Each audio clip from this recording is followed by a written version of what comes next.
think it was 1957 or 58, Barry Osborne, the O in the ad agency BBDO, came up with brainstorming. And then the next year, Princeton did a study on it and said it doesn't work. It's an awesome word, like brainstorm. It's such a great picture, such a great combining of two things. The problem with it is just throwing a whole bunch of ideas out without any filtering at all. It sounds great. It sounds like, look, don't block anything, let it come, let it come, let it come. The problem is study after study after study have shown that once the person who is going to take all of these ideas and sort of sift through them, once they start sifting through all of them, what you find is the number of actually valuable ideas that come out is less than if you put a tiny filter on yourself to say, we want to create meaningful and valuable ideas, number one. And number two, the rules of brainstorming about just throwing out any wild thing and just peppering is a list-making exercise. So we've probably all been in brainstorming meetings where really what we're doing is just making a bunch of lists of, we could do this, or we could do this, or we could do this. The problem is you don't need a team to make lists. And in fact, study after study will show that an individual can actually make an equal number of lists. So you would be better off if all you want is a list of possible ideas, is just tasking some number of individuals to go out and create a whole bunch of lists and then filter them from there. If you want everybody to be in a room together and come up with ideas, then you need to do something different.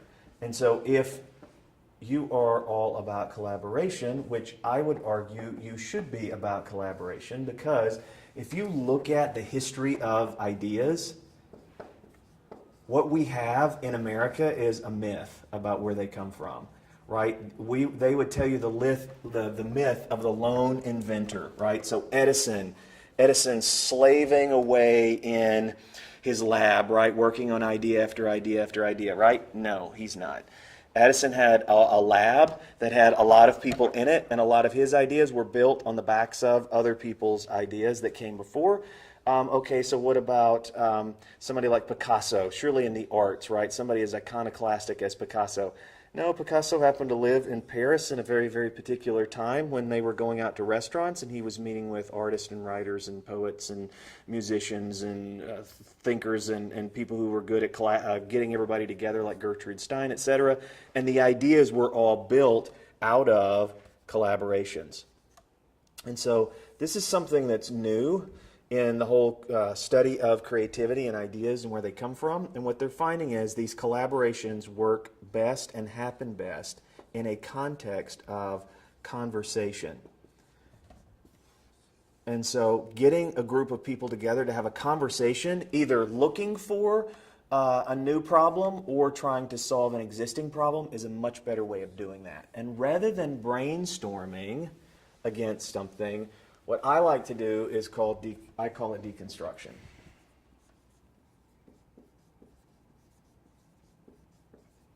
About taking an idea and breaking it down into component parts and working on those.